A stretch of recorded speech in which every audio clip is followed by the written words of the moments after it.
World of T-shirts is a LolCow. No. Tell me something I don't know, huh? He's just one of those internet celebrities who constantly get harassed, trolled, and to continue with the term LolCow, milked. And I don't mean like that.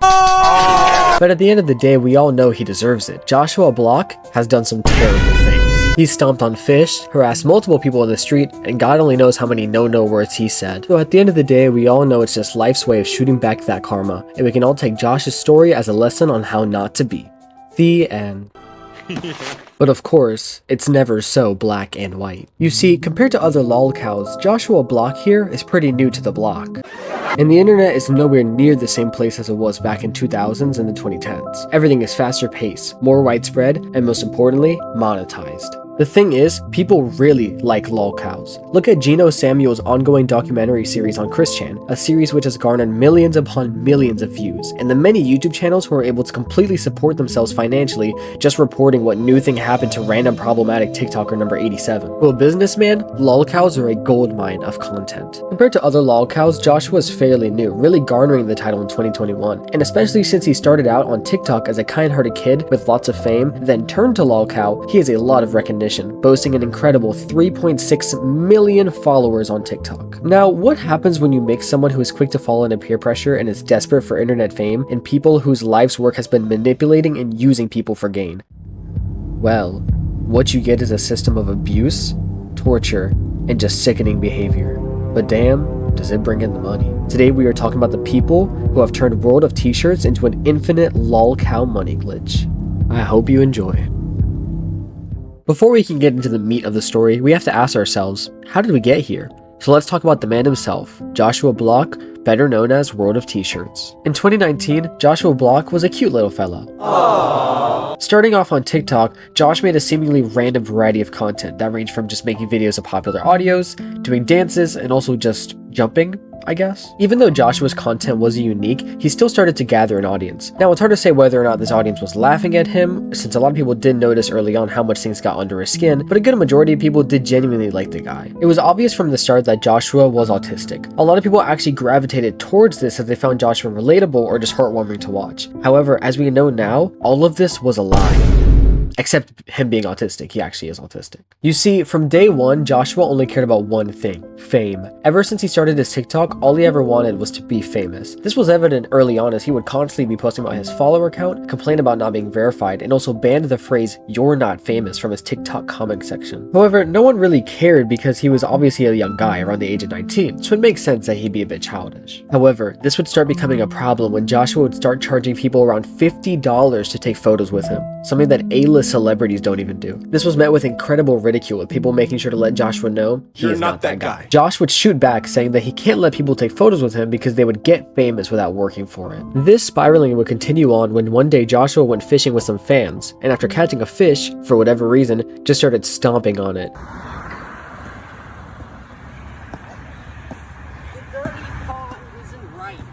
What are you doing? Why are you stomping out a bluegill? It's not right for him to be in the dirty pond. But now he's dead. I think he was pretty happy until you stomped him out. Afterwards, Joshua would reply to this on TikTok, saying that the fish was already dead and that the person recording did not pay a cameo fee, so technically the video was like a leak and it was just made up to get him canceled, even though we literally saw the video, so all of that was a lie. People are upset about a leaked video of me stomping on a fish. First of all, the fish was already dead. The person who recorded me without my permission. They didn't pay the cameo, so they weren't even supposed to record me, but they posted it to set me up, so that they would have an excuse to try and cancel me. I did not kill anything. The fish was already dead. Now, all of this was pretty weird and sporadic behavior, but then it just continued to get worse and worse. The thing is, all this stuff didn't immediately cancel Joshua. While all this was going on, he still continued gaining large amounts of followers, which divided the fans into the newbies and those who know. This would all change, however, when people started donating money to World of T-shirts Cameo, an app where you can pay famous people to read out messages or give happy birthday celebrations or whatnot. People found out really fast that Joshua would say anything, and I mean anything. Now, if you've been on the internet, I'm pretty sure you might make an assumption on what people were making him say. Now Joshua shot back at this, saying that he didn't understand the words he was saying and that he didn't know they were bad. Now let's pretend what Josh is saying is true and that he didn't know these words were bad. Well, pretty soon with his growing popularity, people started ending up coming up to Josh in the street. He lived in New York after all, so he got recognized all the time. Because of that, people would start trolling him in real life, and then he would start using these words that he didn't know were bad on these people in day-to-day life. Fuck you!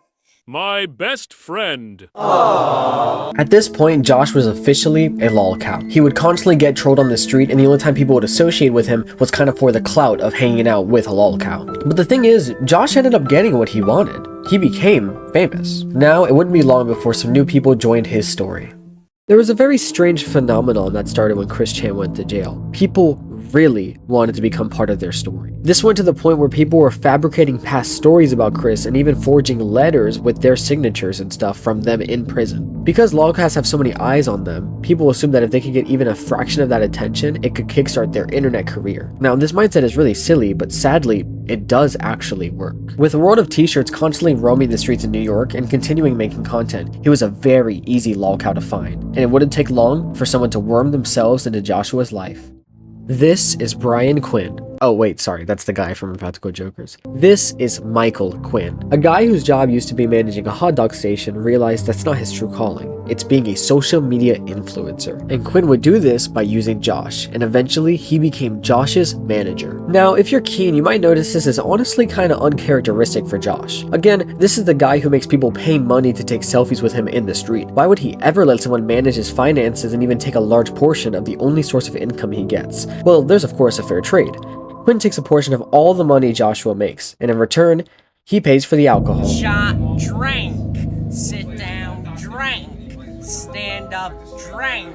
Pass out. There is an account on TikTok called World of Alcohol Tracker, which tracks Josh's alcohol consumption on camera. This of course means these calculations are always going to be an underestimate, because even though Josh records almost every second of his life, he could still be drinking off camera. Just for some statistics, we can use the standard alcohol consumption metric of BAC, or blood alcohol content. In the USA, you cannot drive over a 0.08% BAC. From 0.15 BAC and up is considered the blackout zone, where depending on your tolerance, you are at risk of blacking out, and anything above 0.20% is when people commonly will pee themselves, throw up, or experience alcohol poisoning. So to prove that I'm not cherry picking specific time frames where Joshua is drinking a lot, we're going to look at a standard little period of time between September 5th and September 9th and track Joshua's alcohol drinking.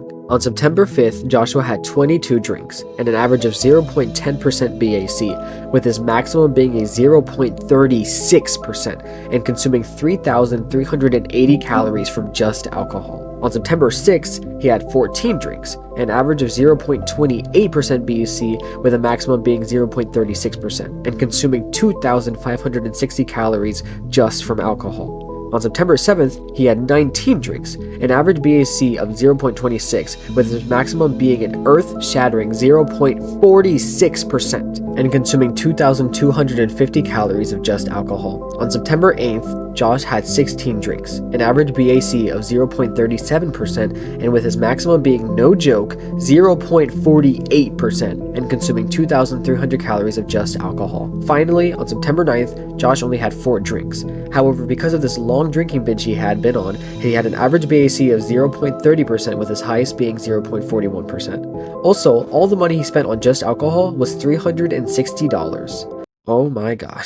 I mean, at this point, Quinn must be losing money from keeping this guy around. Now, Quinn did more for Joshua than just give him alcohol, but I have to be honest, it's definitely the reason why Joshua stayed, as you can tell how addicted he is to alcohol. Now, there's a valid question here. Why is Quinn, as the manager, letting Josh hurt himself drinking so much alcohol? There's a very simple answer for this, and it's basically clip farming. Alcohol makes Joshua go absolutely insane, and it makes sense when he's drinking this much. Every time Joshua drinks, there's bound to be something that happens, whether he's screaming at someone, he hits a car, or something crazy happens, and that right there is content. Quinn is very aware of the effects on alcohol, and there's even videos where you can hear him making fun of Josh while he is literally peeing and shitting himself.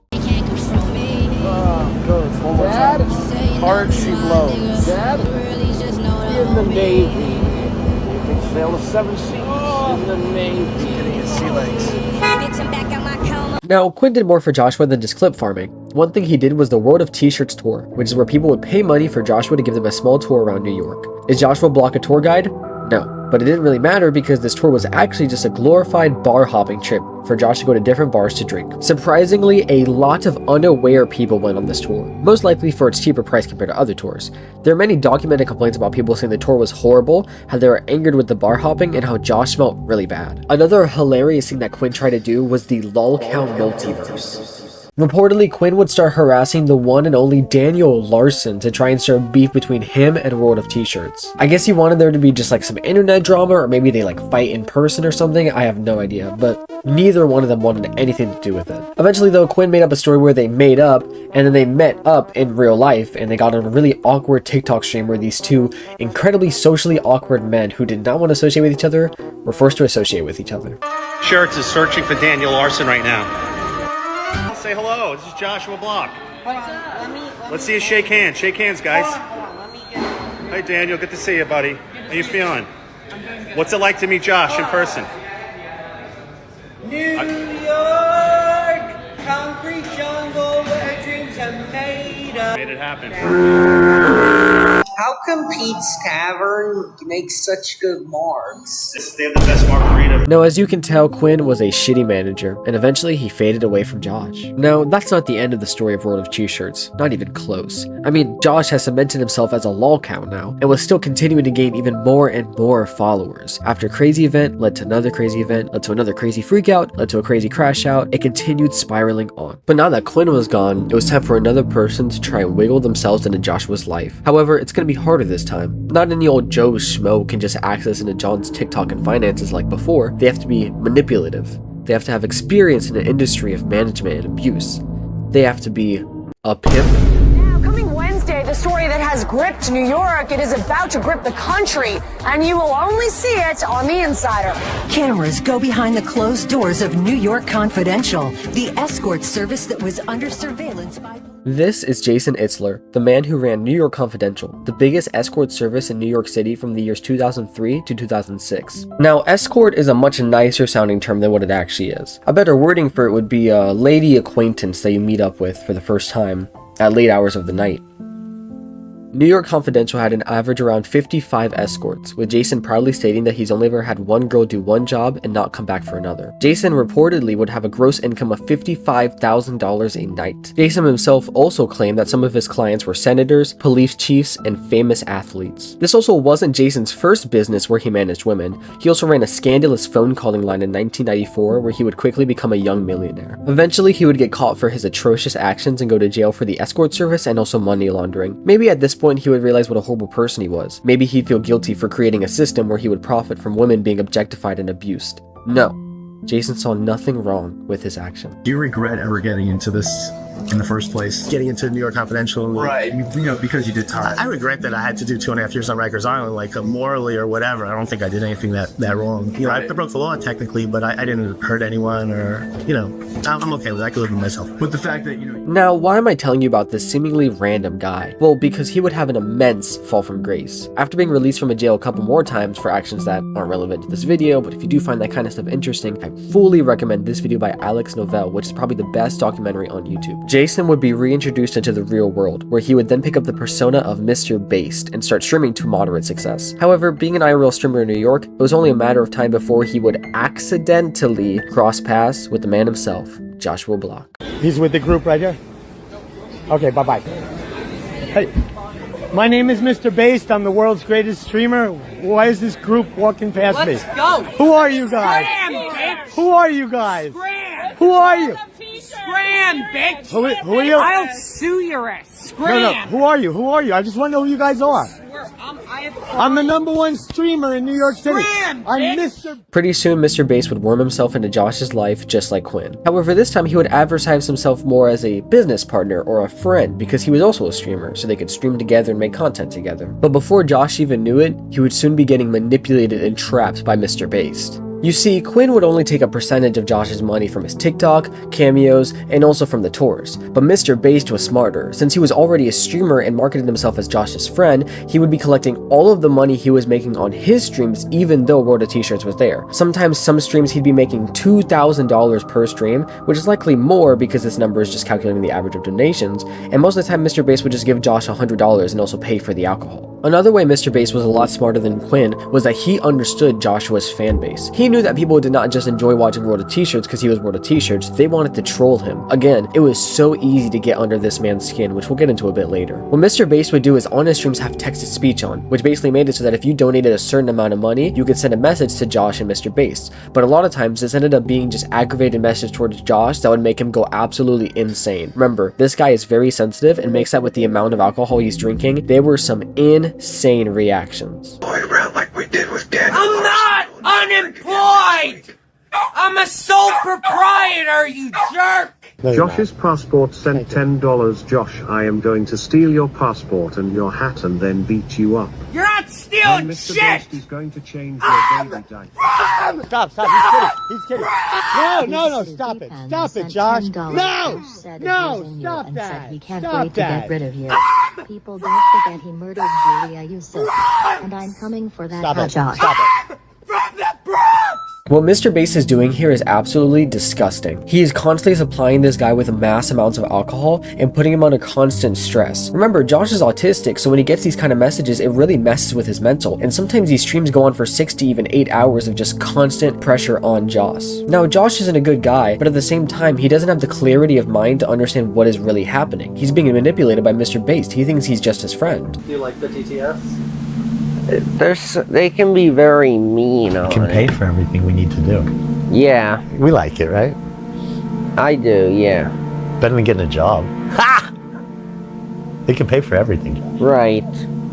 In these streams, Mr. Bass is as useful as the viewer. Nobody is watching the stream for him. They are donating to see Josh throw a huge fit. But again, Mr. Bass is the one getting all of the money from this. Mr. Bass has found the infinite LolCow money glitch. Now, Mr. Bass is used to this kind of industry. He isn't pimping Josh out, but if you really think about it, to Mr. Bass, this is the same thing. He's in control of someone, manipulating them for gain, while he just sits back and lets them do all the dirty work, collecting the profit. That is, but I want you guys to know what's going through my mind. Set $5, I think, instead of structure. Josh needs to go back to his grandparents and stay away from you. He is mentally disabled and you use him for views and money. My job as a live streamer is to film the best possible content that I can.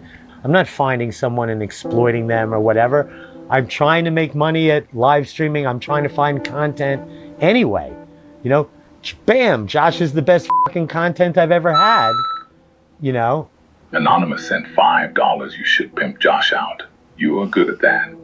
Mr. Bass does not care about Josh. To him, Josh is just a pawn in a long game of chess that he's been playing for many years. Sadly though, even though this manipulation is very obvious to us as the viewer, it's not to Josh, and it's Josh's decision to leave. His family has tried to help him out on multiple occasions, but a lot of times, because he's being manipulated, he pushes them away. He wants to live this quote-unquote high life where he's having fun and going on benders, even though it is actively killing him. The future is very unclear for Josh. Who knows what's gonna happen? Maybe Mr. Bass will just get exploded and then another person will invade his life. But when asked about the future world of t-shirts, Mr. Bass had this to say. How do you think this ends, though? Like, I don't know. I think he's gonna die. I think this is gonna end bad. And I'm out. I have no idea what's going to happen next in the story of World of T-shirts, but if it continues going the way that it seems like it's going, Josh is either going to end up in jail or dead from alcohol. Joshua Block is not a good person, but he does not deserve to be trapped in this system that Mr. Bass has him in. The solution for Josh is to get off the internet, go back to his family, and try to be a productive member of society, and maybe fix the things going on with him. Mr. Bass is a horrible, despicable nobody who deserves to go back to jail for what he's done, because again, there's more things he's done that I'm not going to talk about in this video, like killing someone. I'm not going to talk about it though. Remember, these people are profiting off of you. If you are donating, if you are watching these streams, if you are giving them any attention, they are profiting off of it. So please, take this video as a warning, help them out, and stay away from them. The more attention they get, the more they profit, the more they do this. Thank you for 1,000 subscribers. Woo! I had a goal by the end of this year to see if I could try and hit 1,000 subscribers on this YouTube channel, and y'all made it come true. Massive shout out to everybody, whether you've been here since the first video or you're subscribing in this video. I seriously do appreciate it. I'm excited to continue making content for y'all, and I seriously hope you enjoyed this video and had a great day.